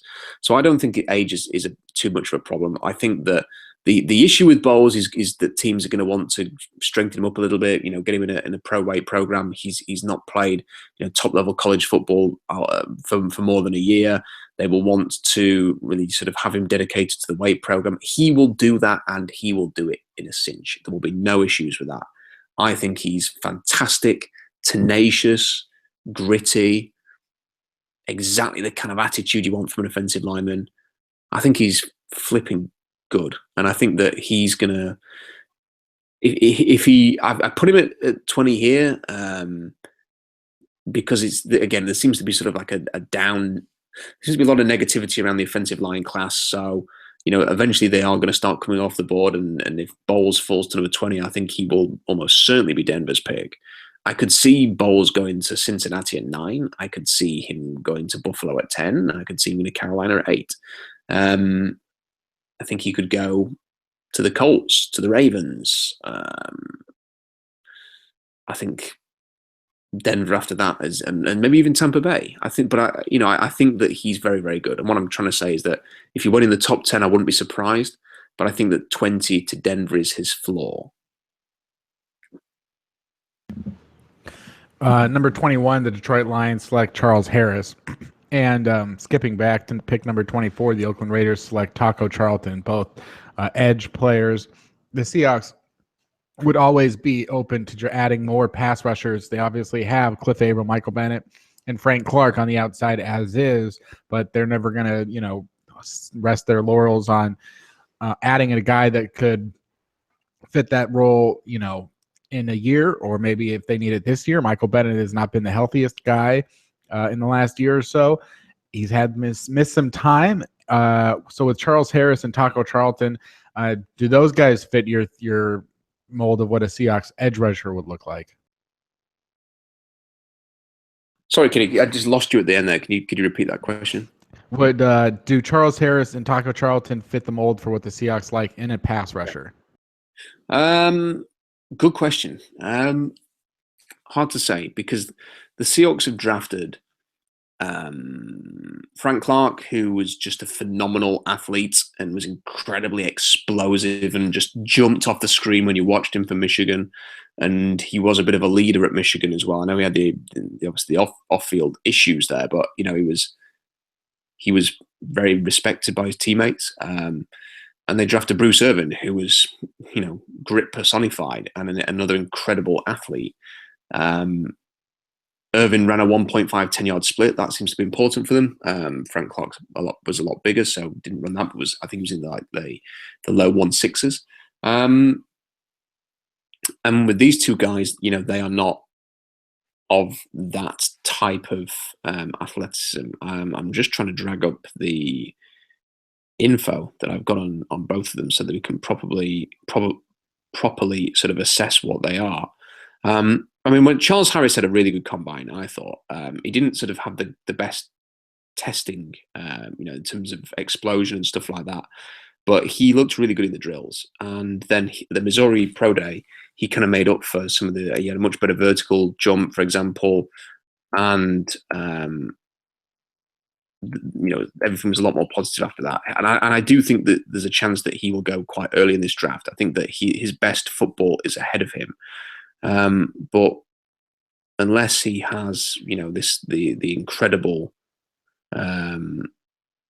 split in athleticism, then I don't think we're going to see him necessarily being an option for Seattle. He might be, though. It might just be that the value at that point would be too good. So his 10-yard split was a 1.65 at 250 pounds. So he's the same size as Bruce Irvin, essentially, but he ran a 4.82 instead of a 4.50, and he ran a 1.65 split. He doesn't have 33-inch arms, which is something the Seahawks have looked at for defensive linemen in the past. So he doesn't really match up what the Seahawks have been looking for. For Taco Charlton, right, so Taco Charlton is, what you have to kind of determine with Taco is he only played the edge at Michigan, really, in his senior year. He had all of his success playing the edge. He never moved inside, really, and had any real success there. He's an edge rusher for Michigan. Now, if you draft him to be an edge rusher again, he could be Chandler Jones. He's got that kind of potential. He could be Chandler Jones. He could be Carlos Dunlap. at Cincinnati. Again, he could be that type of player. But if you're drafting him to be an edge at 277, and he only ran a 167 split, 4.83 40. That's not really, really quick. So I think if the Seahawks were going to draft somebody like this, it would have to be with a view that he's going to be an inside-out rusher. And yet he didn't have an amazing combine. He had a relatively explosive combine. So I'm kind of torn on it, Kenny, because part of me thinks they would consider he's nice and long. He's about 280 pounds, so is around about the size that can move inside out. But then, is he going to have to learn that? Is there a chance he could just get washed out against the run if he ever does move inside? And are you going to be left with this kind of like big edge rusher, which is something the Seahawks haven't ever really taken? They like these Leo types. They like inside out. They don't take these big, tall, 280-pound base ends. So I'm kind of torn on him. So is he a fit for the Seahawks? Maybe, but I'm not completely convinced. But he might be. I wouldn't rule it out. Number 22, the Miami Dolphins select Jabril Peppers. Number 23, the New York Giants select Evan Ingram, who we talked about. And you can go to SeahawksDraftBlog.com to see Rob's post today about Evan Ingram. 24 is the Raiders and Taco Charlton, and 25 is the Houston Texans selecting Ryan Ramczyk, tackle out of Wisconsin. And at this point, we're 25 picks in. No quarterbacks have gone off the board in your mock draft, and we talked about that, somewhat. Why Ryan Ramczyk here instead of a quarterback for the Texans? Purely because I think that the Texans are going to be in kind of a win now mode. I think that Bill O'Brien has been there. I know they called him Bill O'Reilly then. He maybe he'll get the job if Bill O'Brien gets fired. But Bill O'Brien has been there long enough now that I think that they want to see some kind of result here. And having gone through the Brock Osweiler experiment a year ago, I think personally they're going to go with a quarterback who knows the offense, knows the system, knows the personnel, who can help them manage this situation. And now that's not ideal, and they might look at the quarterbacks and say, this guy's so good, we want him to be the future of the franchise. But I just get the sense that Bill O'Brien's going to manage this. And I think if they do take a quarterback early, I think there's maybe a chance it could be round 2.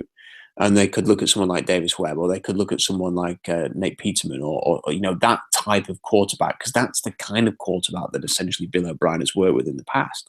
That to me is as likely as them taking one in the first round. And I think that with that first round pick, they might be thinking, get an impact player. So that could be a left tackle, could be secondary player, safety, could be another pass rusher. But they need a tackle. They do need a tackle, and I think maybe they will do that. They will give the job to the ex-Pittsburgh quarterback, whose name I've completely forgotten while we're doing this podcast, who's already there, and maybe draft another one to compete with him. Yeah, and the Texans had a thought. I just lost it. So that's the Texans at 25. Ryan Ramczyk, win now mode. With the Seahawks now on the clock here at 26, we know that no quarterbacks have gone off the board in this scenario. Oh, I know what I was going to say. A lot of teams, in terms of the Texans, like you said, going in the second round or whatever, we know that maybe the Dallas Cowboys could be influential with what we saw from Ezekiel Elliott last year and how that could change teams' thoughts of finding someone like that with Leonard Fournette. But there was also the fact that they got Dak Prescott in round 4, and he was better, and I believe will continue to be better than Jared Goff and Carson Wentz and the quarterbacks that went ahead of him. And, there's also talk about how John Gruden thinks that the best quarterback for the most ready to start now quarterback is Nathan Peterman at Pitt, who most don't even put in the top 5 of this class. And, being the most ready and being the one that's actually going to help you win a Super Bowl are two completely different things. Kyle Orton, I guess, was somewhat ready to start as a rookie. But do you identify any quarterbacks in this draft that if a team like the Texans or whatever, that this could hurt the value, maybe perhaps with some of these top 4 guys or top 5 guys? Are you identifying any quarterbacks for day 3 that could potentially help teams right now? I mean, there's not many that stand out. I mean, I could say Mitch Leidner, the former Minnesota guy, just purely because he followed me on Twitter this week. Is nice. That a good enough reason for that? I looking at the other ones. I mean, I know that there's a lot of buzz about Joshua Dobbs at the moment. I think Todd McShay has said in the last 24 hours that he should go in round 2. That seems a little bit rich to me. I mean, if Dobbs lasted until that 4th round range, I think he'd be good value there. I think Chad Kelly's too erratic. I think Brad Kaya is almost a little bit too robotic, and you want to see a bit more improvisation from him. That said, he's got some talent. He's been working to be a pro quarterback, pretty much all his life. I think his dad's kind of like brought him up a little bit like Russell Wilson's dad brought him up. And there's no buzz at all about Brad Kaya. So if you want a name, I guess that Kaya, CJ Beathard maybe at Iowa. I think Nate Peterman's going to go a bit too early for this kind of projection there. But there are the names that I would imagine. But look, listen, Chad Kelly is so erratic and has so many off the field issues. I just can't see it happening for him. But if someone like Andy Reid, for example, managed to get him on the team for a year, you just never know. I mean, with the right guidance, he's got potential there. It's just that he's a bit immature and far too erratic. But if he could sort of, I don't know, sand off the edges a little bit, he could be somebody with a bit of potential. So there we go. And the Seahawks are on the clock, and Commissioner Roger Goodell is stepping up to the podium to announce the Seahawks pick. And here you go. Let's listen in now. Hello, everybody. This is me again for the 26th time, Roger Goodell, with the 26th overall pick. The Seahawks would like to announce a trade. The Seahawks have made a trade with the Jacksonville Jaguars, who are now on the clock. I'll be right back. Oh, wow. So there it is, a trade. The Seahawks trade back and the Jaguars trade up. Rob, are you getting any details? What did the Jaguars give up for this pick? Well, judging by the tone of his voice, it sounds like Roger Goodell just spotted, Robert Kraft in the audience in Philadelphia. He didn't sound too happy, but what are they giving up? So I think for a trade like this, I think this is more about, the Seahawks are not seeing the value at 26. They're prepared to move back. Jacksonville want to move up, but they don't want to spend any, really high picks. So what I think you could do in this situation is you get a 4th round pick from Jacksonville. It's a high 4th round pick. They're picking at the top of each round. So the value is very similar to the late 3rd they got from Denver a year ago to move from 26 to 31. Moving back a little bit further, it's a 4th round pick instead of a late 3rd, but the value is pretty much a wash. So I think that's the kind of deal you could look at. And people may say, well, why would you want the extra 4th round pick? You've already got 3 3rd round picks. John Schneider's on the record saying he doesn't like the 4th or 5th round. Well, then you can use that 4th round pick or one of your 3rds to trade up from 58. And I think that's the point. You're getting some ammunition there to trade up from 58. And then you can use that to get up maybe even into the top 45. I mean, you might pair a 3rd and a 4th and move quite high up, and get into like the 40 range, maybe even, 41, 42. You might feel that's important. So yeah, it might not sound like, I'm not coming up with a Madden 17 type deal, which has fans, frothing at the mouth at how exciting this is. But a 4th round pick to move down to, what is essentially, I think, about 7 or 8 spots feels about right. Yeah, I don't know how you feel about this type of stuff, but I've been using Football Perspective's draft pick trade calculator or traded value calculator, which Chase Stewart says, he thinks he hopes to have made a better Jimmy Johnson chart, and that the calculator will allow you to see the value of those picks in his opinion. And if the pick 26 is worth 13.9, points whatever. The value here is 13.9. Pick 35, the value is 12. And pick 110, which is the 4th round pick, the value is 4.7. So in total, the Seahawks would be giving up 13.9 in value and receiving 16.7 in value. So even if people look at it and they say, well, you moved down that many spots and you only get a 4th round pick, at least according to this chart, they would be winning the trade by quite a bit. And, that's something about trading picks that, when the Seahawks traded back from 26 to 31 last year for Jermaine Ifedi, they did add a pick at the end of the 3rd round, which, was really only 15 picks later than 15 picks earlier than this one from the Jaguars. And that was only to move down 5 spots. So you also have to wonder what the leverage would be in a situation like this. If that was the board and all the quarterbacks were available, you would lose leverage, because that means that the Jaguars and the teams, there would be less teams bidding. The Jaguars wouldn't feel as necessary to trade up, perhaps. It just depends how much they like Deshaun Watson. But if a quarterback falls out of the top 25, there's probably a reason for it. And, I don't think it's not the same as a team getting antsy to trade up for a quarterback in the top 5. It doesn't mean that it's, it doesn't happen, because we saw it with Paxton Lynch and the Seahawks and the Broncos last year, where they wanted to move up 5 spots. We saw Ted Thompson, I believe, traded up for Aaron Rodgers at pick 24. So certainly it happened. So it would be a pretty good move for the Seahawks. And yeah, they may not love the 4th round, but they could always get to a certain point and realize and use it to trade up again, or perhaps trade for more value in next year's draft. So for this case, the Seahawks move out of the 1st round, which means no picks on day 1 for Seattle once again if they trade back and out of the 1st round. How much does the 5th-year option and the first round contracts versus 2nd round and all the other round contracts factor into a deal where the Seahawks move out of the 1st round entirely? I don't think it factors too much. I mean, essentially, the 5th-year option secures you if the player is really good. So, you see like Khalil Mack got the 5th-year option this year. So if you've got a really good player, you want to do it.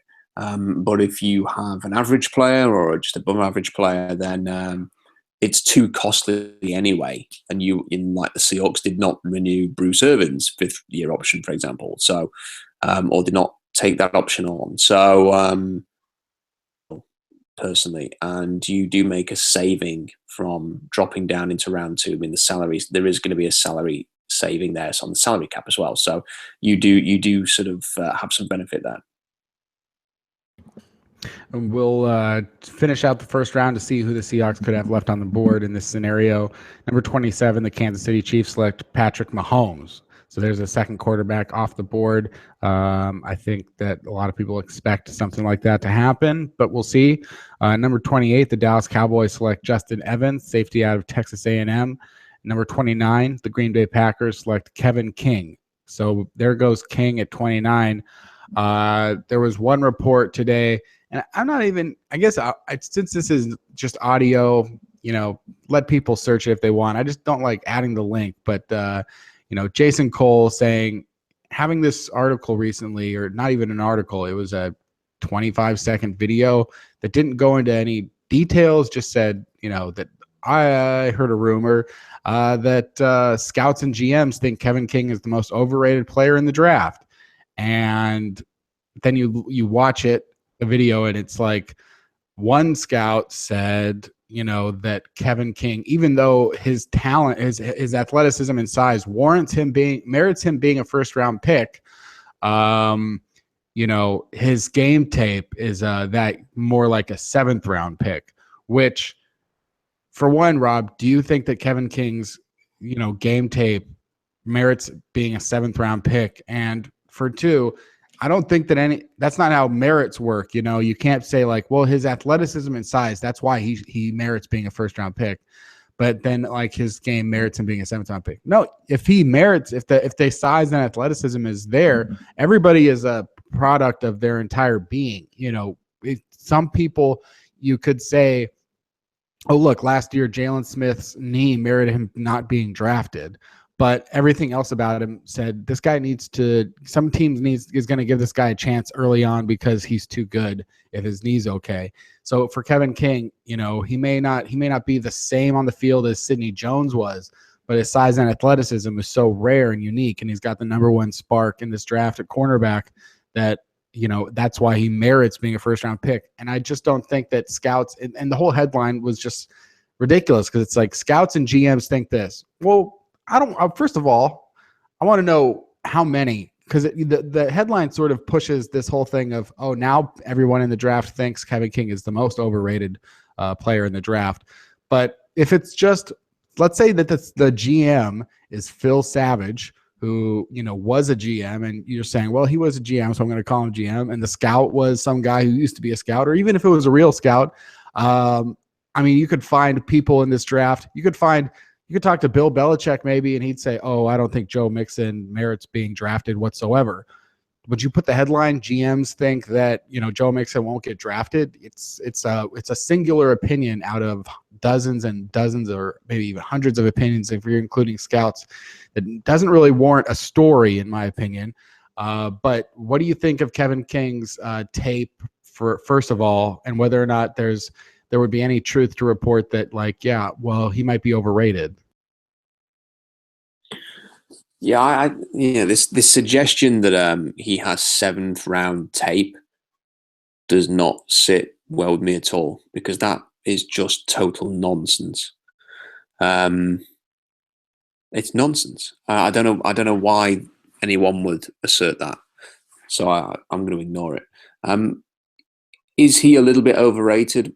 To the extent that Todd McShay had him ranked something like 11th overall in the draft like a week ago, yes, that is a little bit rich maybe. But then a few days later moved him down to number 22. And that is not a little bit rich. I think that's pretty fair.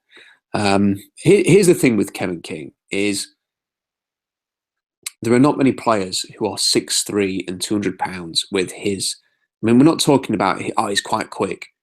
We're talking about insane levels of short area quickness. His 3-cone and short shuttle are off the charts. They are elite, elite short area quickness.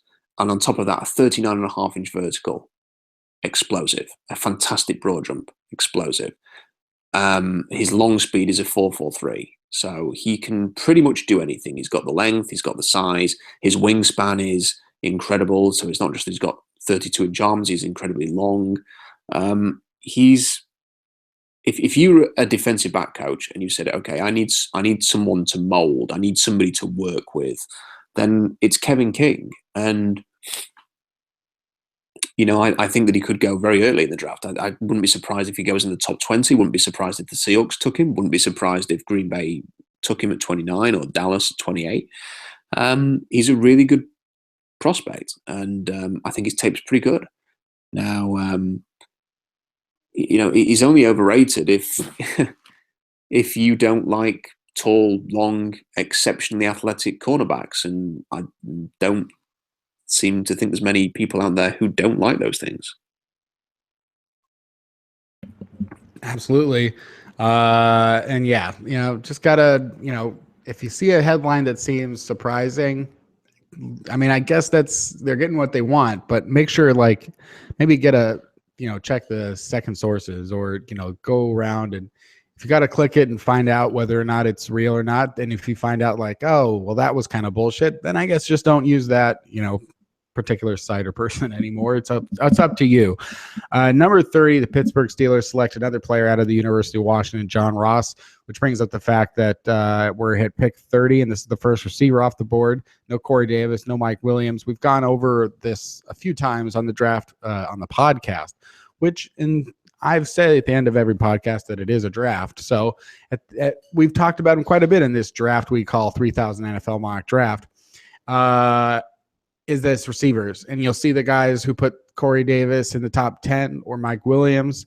And it's interesting to see that we have zero consensus on these receivers as far as where they go or what order they're in.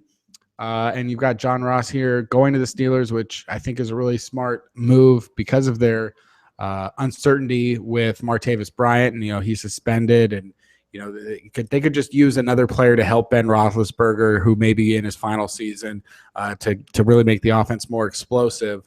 But how are you feeling now about Corey Davis and Mike Williams and John Ross, and whether or not you would be shocked if they went higher than a certain number?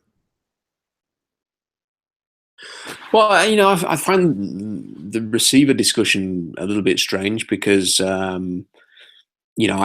seems to be like this consensus generally amongst the draft media that, these guys are going to go. Corey Davis and Mike Williams in particular were going to go really early. I look at Corey Davis and I think, yeah, okay, there are things to like. Yards after the catch, pretty good. Run some good routes. You like that kind of thing. He's made some really big plays for Western Michigan, but then you see some concentration drops. He's injured. He's not done anything in the off season. You don't know how quick he is, how his physical profile is.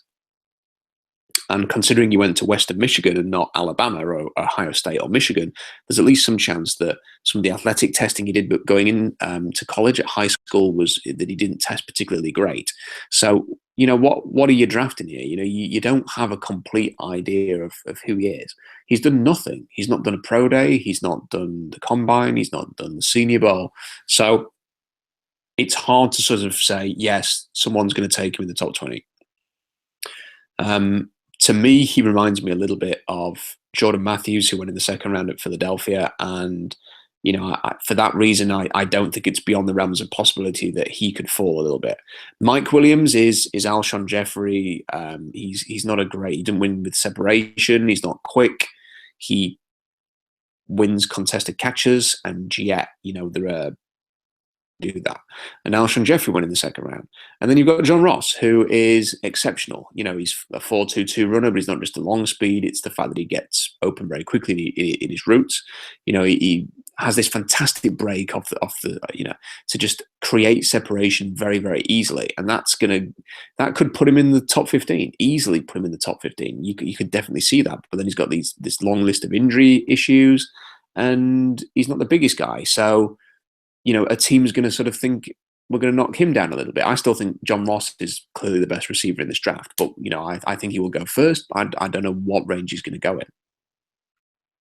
And when you consider all those things, and then you look at the tight ends, you've got OJ Howard, incredibly dynamic, explosive, the complete tight end, and healthy and great character guy. You've got David Njoku, who can split out wide. You can put him in the slot. You can block. He's incredibly athletic, just scratching the surface of his potential. And he's healthy. So that's another one. Evan Ingram is kind of like a receiver, really. He's 230 pounds, runs a 4.42, has a very similar physical profile to Mike Evans. And when you actually look at those three and you think, yeah, do you know what?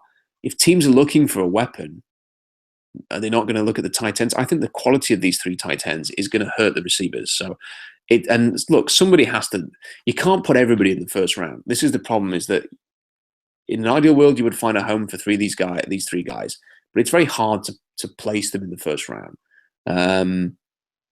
So for that reason, somebody has to fall. And, you can make a case with the injury issues and the workouts that these three could be three guys who drop a little bit. Yeah, and that's interesting too, what you say about, Evan Ingram and tight ends versus receivers and stuff like that, because, it's almost like tight end is like a dirty word. Like, it's like if you're drafting a guy and he's a tight end, like that's less than, which may be true, and obviously has been true for most of NFL history. But at the end of the day, what is a wide receiver's job? It's to catch footballs. If a tight end can catch footballs as well, and as a wide receiver, and he can move the chains as well as a wide receiver, and he can catch touchdowns as well as a wide receiver, then his value is not that bad. And if they have tight ends now who, can run almost as fast as a wide receiver, but are 40 pounds heavier or 30 pounds heavier or whatever, that's going to be extremely valuable. And it seems like Mike Evans fits into that rare role where he's a tight end playing outside to some degree, and you mentioned it on the website, and you've mentioned it. Something I also just wrote up last week, sometime recently on Twitter, which was just surprising to me, which is Mike Evans' 35 and an 1/8 inch arms. That's longer than linemen. That's longer. That's extremely long arms, and it helps. And Mike Evans is one of the best players in the NFL. So if you've got tight ends out there that have that kind of size and have that kind of, catch radius or whatever, because they've got freakishly long arms and giant hands or whatever, then yeah, it seems like tight ends, maybe there should be 3 tight ends off the board before any wide receiver gets drafted. And I think John Ross fits an exception because of his speed and his production. And I think he could be, a special player in that regard. So, yeah, it's just those. I mean, I still can't believe those arms on Mike Evans. I mean, it's insane, and it's also insane that the Bills traded up for Sammy Watkins and didn't and not Mike Evans or Odell Beckham that year. 31, the Atlanta Falcons select Cam Robinson. So there's one of the offensive linemen the Seahawks didn't take. And at 32, the New Orleans Saints select Quincy Wilson, cornerback out of Florida. So in your draft here in the first round, you've got 7 cornerbacks and 5 safeties, so 12 defensive backs in the first round.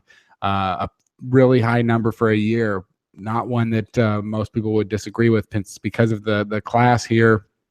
The Seahawks having that need in the secondary. So how do you feel about the prospects going into second rounds? If this was the draft, how would you feel about the Seahawks sitting there at 35, third pick of day 2? With the players left available? Well, I think kind of mixed because, there's still some good players on the board, and there are players on the board that you will grade very similarly to the players that were available between 26 and 32. So just a reminder, that was Deshaun Watson, Patrick Mahomes, Justin Evans, Kevin King, John Ross, Cam Robinson, Quincy Wilson. Now, you could take any of those guys. If you trade down, hey, the 3 receivers we just talked about are still there. Tim Williams, Tre'Davious White. You've got sort of, they had Malik McDowell in for a visit recently. You could maybe make a case for taking it. Someone like Malik McDowell is the kind of guy that you take him at 26 and the weight of expectation is firmly on him. And I think we saw this with Robert Nkemdiche last year. He's a first-round pick. You expect impact from a first-round pick. If Nkemdiche goes at like number 40 or 50 in the draft instead, people are saying, okay, he had a bit of a redshirt year.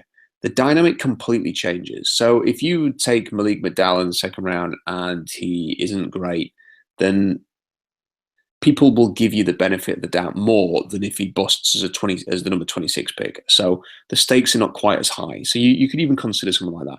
TJ Watt and Tyus Bowser are still on the board. Takk McKinley's still there. There's offensive linemen that you might consider. So there's a lot of good options there. And Jordan Lewis is there, who they've met with. So there's quite a few options. So I think that they're pretty much as good as the options you will get at 26. I'm projecting how I have no idea what the Seahawks think about this draft class. They might say, well, listen, if John Ross is there, we'll run to the podium. They might say if Kevin King's there, we'll run to the podium, or Cam Robinson or Quincy Wilson or Justin Evans. I could easily see that with any of those. But if they don't feel that way, then I think that some of the names I've just listed for you there suggest that the value might be better moving down to around pick 35. You move down 9 spots and then you trade up from 58 and try and get into the top 45. That would be a plan that would make some sense to me. Well, there you go. That's the Rob's latest 2017 NFL mock draft for the first round. And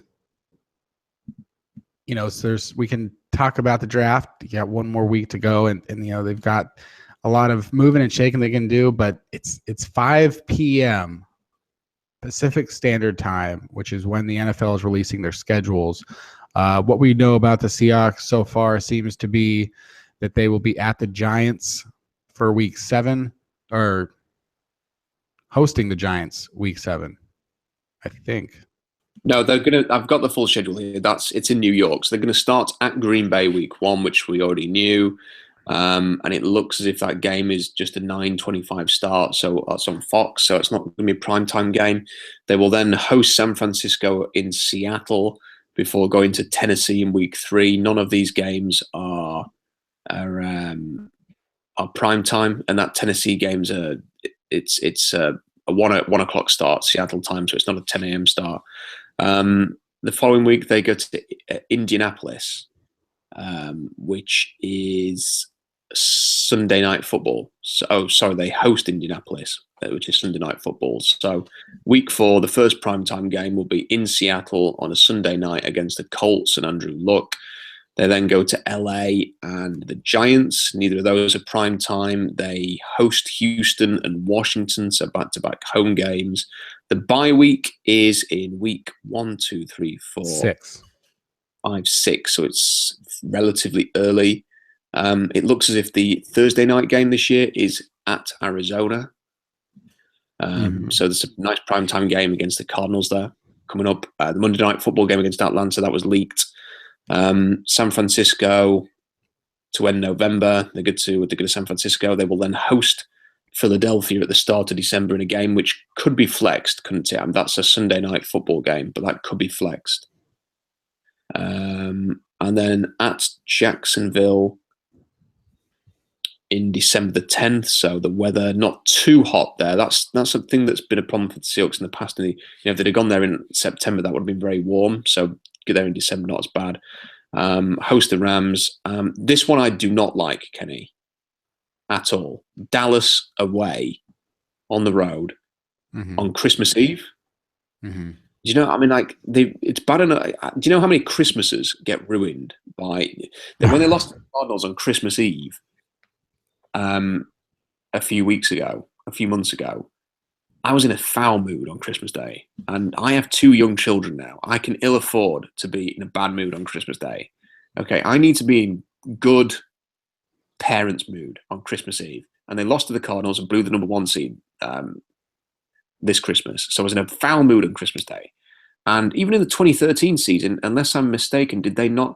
I think they lost on Christmas Eve to the Cardinals at home again in 2013, and now we have to go and play the Cowboys on Christmas Eve. Tell me that hasn't got loss written all over it and miserable Christmas.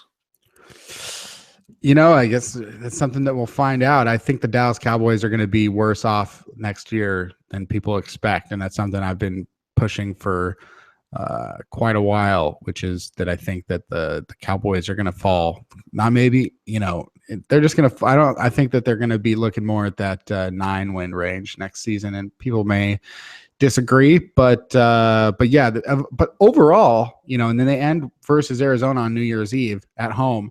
Overall, I look at the schedule. The week 6 bye is not so bad. They've only got 1 10 a.m. start for the whole season. That's at Jacksonville on December 10th. So, and that's a game that, that might be what you would call, I guess, a trap game or whatever, if they're, because we'll just see how good Jacksonville is next year and what their quarterback situation is. But overall, and it's interesting that they don't travel after their week 7 game or week 8 game against the Houston Texans. They've got 2. So 4 of their first 6 games are on the road, which is tougher. But then they go either home, they alternate home game and road games for the rest of the season after the Houston game. So that's something that seems like it could help mix things up a little bit. And I think that at Arizona game on Thursday Night Football, so they get 3 days rest, after playing Washington, that'll be a tough one for them. And then they get the next Monday Night Football after that, hosting the Atlanta Falcons. So it's good that they, sort of host the Falcons on Russell Wilson's favorite stage, which is, Monday Night Football and, a primetime network and all that kind of stuff. So there's definitely some things to like about it, like the timing, the bye week, and the alternating schedules. If they can just get out of that first, 6 games, with a 4-2 record, which, may be tough. They've got to win at Lambeau, or they don't have to win at Lambeau, but they have at Lambeau, and they have at the Giants, and they have at the Rams, which is always a problem. and they have at Tennessee, and they host the 49ers, and then they host the Colts for Sunday Night Football. I think they got to win that. I think they're going to win that Colts game. They're going to win that 49ers game. I think they should be favored in that Tennessee game. And, hopefully they don't blow it in that Rams game. But if they come out of that 4-2, I think they've got a fairly good chance at going 12-4 or better. But, that'll be the key. Yeah, I mean, I think that, I've read a quote here from Bob Condota from the Seattle Times. He says that he hears the Seahawks like the schedule a lot. And I think it's understandable why, because, the only back-to-back road games they have got the bye week sandwiched in the middle. So they go to the Rams, which is a West Coast game, then get a bye, then go to New York. So they're never going to have any sort of long road trips. And here's the other thing, Kenny, which is a big bonus. When they play Arizona on Thursday Night Football, they then play on Monday Night Football. So there's actually an 11-day break between the Arizona game and the Atlanta game in week 11. So yes, the Seahawks have a bye in week 6. They also have a bye really between weeks 10 and 11, because that's an 11-game break there. So the Seahawks kind of have 2 bye weeks in the schedule. And the other thing I think that they will like is that the Green Bay game is in week 1. Not because look, it's way too early to make a prediction for that game. I would not be overly optimistic the Seahawks are going to win in week 1. But they do have plenty of time to prepare and come up with a game plan that will challenge Green Bay. They can focus on that between the end of the draft and week 1. And the weather will not be too bad. And if it is going to be a loss, they can get it out of the way. So I think that overall it's a pretty decent setup for the Seahawks. I think having essentially 2 bye weeks is the key to their pleasure. But I will say this, that for me, it looks like a 10-win schedule. I think 10 or 11 wins. Yeah, I think it's tough as far as schedules go. I get the importance, and I get it just surprises me a little bit how much people love them, because we've known about the teams since the end of the season. We've known which teams they're going to play. We've known whether they're going to be at home or on the road for those games. So we've always known their opponents, but then the schedule, I feel like it does matter that, I feel like most years there's 4 or 5 10 a.m. games, and this year to only have one and have it be against the Jaguars is pretty huge. I think that the bye week not, coming after week 3 or whatever is more favorable. I think that they've got the good sort of primetime games. But I don't know, like, it just seems like I'm just a little surprised at some things like schedule and uniforms that people love about football way more than I seem to love. But it is nice that they are sort of it's a nice schedule, I think. And, most years I feel like Seahawks fans complain about the schedule, and maybe they're right to. Do you think there's ever any truth to the NFL, the quote, NFL screws the Seahawks, and trying to make the Seahawks, or do you think that's trying to make it harder on the Seahawks, or do you think that's sort of a thing that fans create in their heads because they like, people prefer to be the underdog?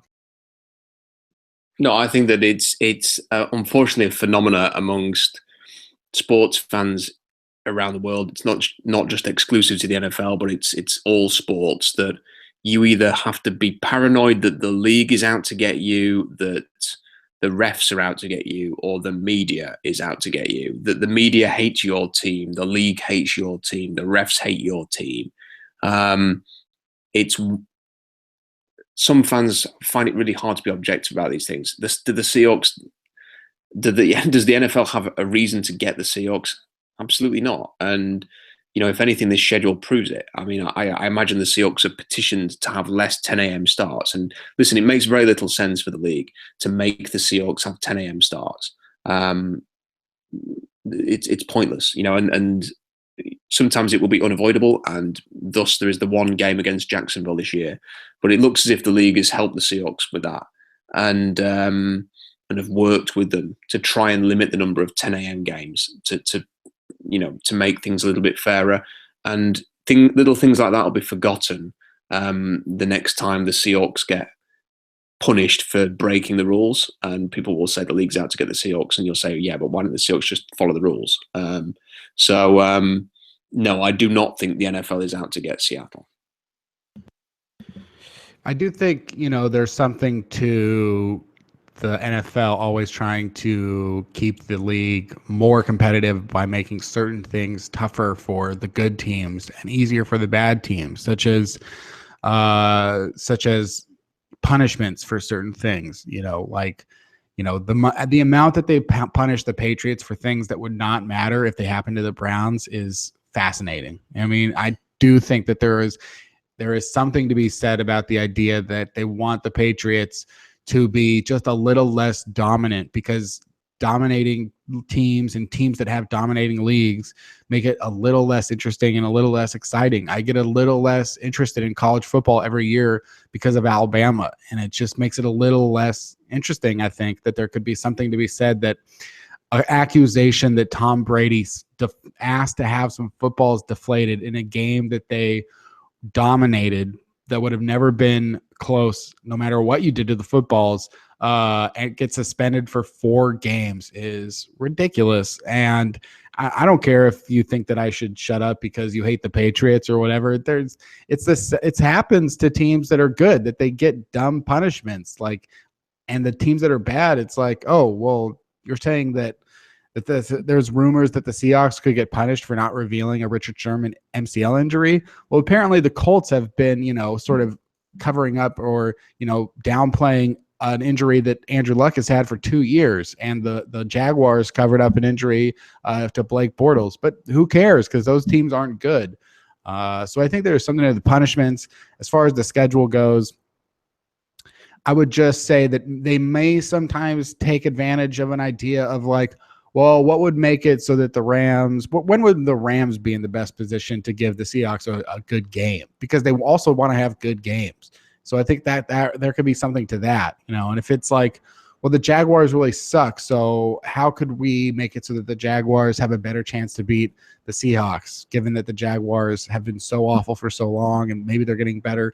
Well, let's put them at 10 a.m. I mean, we'll give them one, But overall, it's interesting. What time is 10 a.m. or what time is 1 p.m. For you, Rob? If the Seahawks are kicking off at 1 p.m., what does that mean for you? And if they're in prime time, what does that mean for you?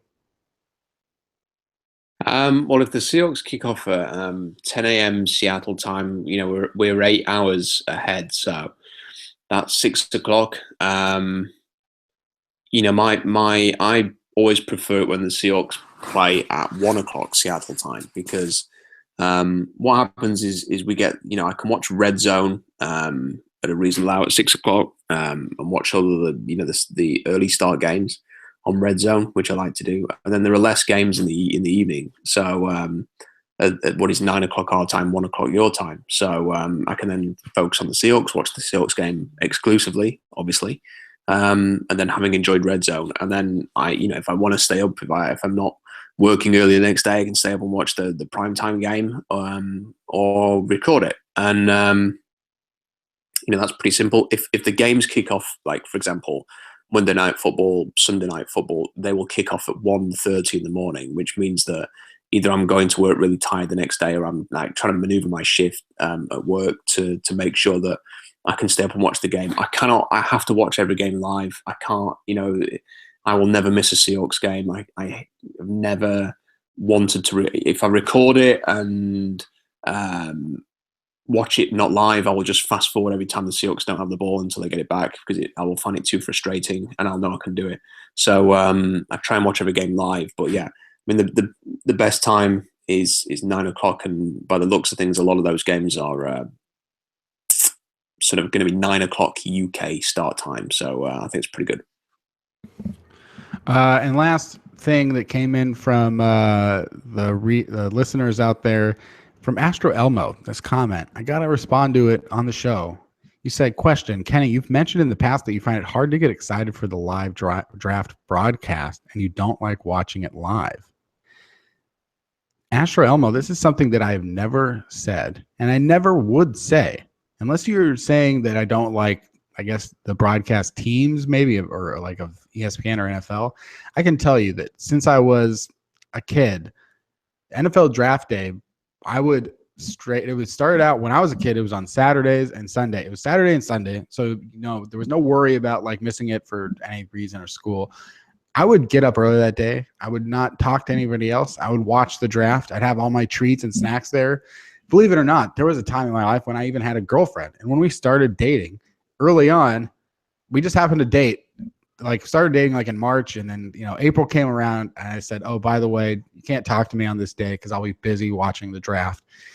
This is my favorite day of the year, is NFL draft day one.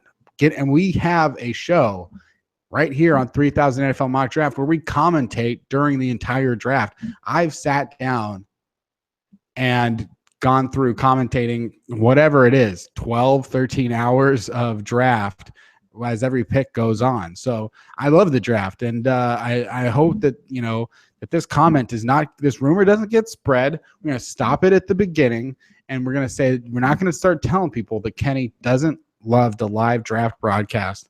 I love it. It's my favorite day of the year. It's better than a game for me sometimes because you're getting 32 new players in that one day. Overall, you're getting hundreds of new NFL players.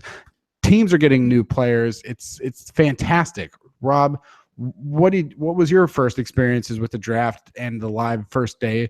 And how do you feel? How did you feel when you started getting up and knowing the draft day was coming around?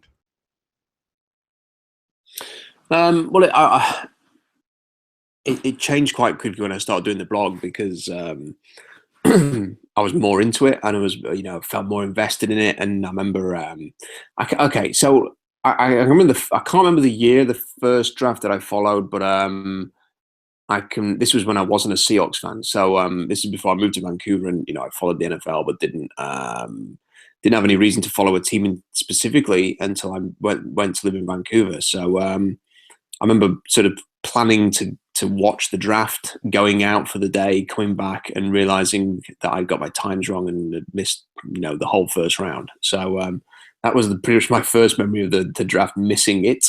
When I started doing the blog, I can remember the first year we did the blog was the year Seattle drafted Aaron Curry, 4th overall. And I can remember wanting the Seahawks not to draft Aaron Curry. I remember wanting the Seahawks to draft Michael Crabtree that year. And when they took Aaron Curry, I can remember it like it was yesterday. I can remember I was watching the draft on the internet at my mum and dad's house. And when they drafted Aaron Curry, just letting out this scream of like, no, and being really frustrated because I just really did not have a good feeling for Aaron Curry at all, which was vindicated down the line. That was soon replaced with a yes when they managed to trade their second pick for another first round pick the following year, which ended up being Earl Thomas. So that was again it was kind of mixed. That's kind of the draft that sticks in my mind because it was the first one that I did with a blog, and then every year I've kind of always looked forward to it because when you write about this every day and you kind of wonder what they're going to do, and then you wake up on the draft day and you get to find out what they're going to do, as opposed to wondering. But then I always find that it kind of ends really quickly. You spend months and months and months. I mean, like I started writing about this draft class in like August, September, and you spend months talking about these guys, and then it's done in a flash. And some guys that you really liked, like we talking about Jared Davis, he might end up with the Cardinals in a week today. And a guy that you really loved for months and months and months ends up, playing for a team that's like an arch in terms of the NFC West. And it kind of finishes, and then you move on, and you obviously you reflect on who they've drafted, and then that's it for just nothingness for months, nothing to look forward to, no NFL games, and it goes very quiet. So it's kind of a crazy time, but I have to say, with this year in particular, and having my wife giving birth in January, and I'm looking forward to next week. I'm looking forward to seeing who the Seahawks draft. I'm looking forward to reviewing who they've drafted, and then I'm looking forward to not writing anything for a few weeks and spending some quality time with my family, because it's been really busy this year, and and we only have to wait one more week to find out what they're going to do. That's right. You hear that, NFL draft? You're taking Rob away from his family time. So get over with. I can't wait for it to be over with. No more speculation. One more week. You know, when we started this podcast today, it was about 3:20. We were talking about how it was 4:20, the weed holiday. We had to explain that one to Rob, what a weed holiday was like. And, you know, now we're at 5:20. So it's a good time to end the podcast. We are 1 week away from the draft. We'll squeeze in another episode of 3000 NFL Mock Draft before then, I'm sure, to talk about what's gone on just as we get to the eve of the draft, because sometimes big stories break. You know, the Cleveland Browns, Sashi Browns, the GM of the Cleveland Browns, has said that they're not going to say who they're going to pick until it's time to pick. But we'll see if any trades happen between now and then. We see if any rumors that seem really solid crop up between now and then, and we'll talk all about that next time on the show. Follow Rob on Twitter at Rob Staten. Go to SeahawksDraftBlog.com. You can check us out at FieldGoals.com. If you want to support the show and help it run and help pay for, you know, having a show, you can check us out at Patreon.com/FieldGoals. And, you know, whatever, if it's $1, that helps with the fees for SoundCloud and that kind of thing. So you can do that. You can follow us at Field Goals. Go to fieldgoals.com and everything and so on and so forth. Thank you for listening to this super long podcast. This has been one draft of the show. Come back next time for a brand new draft.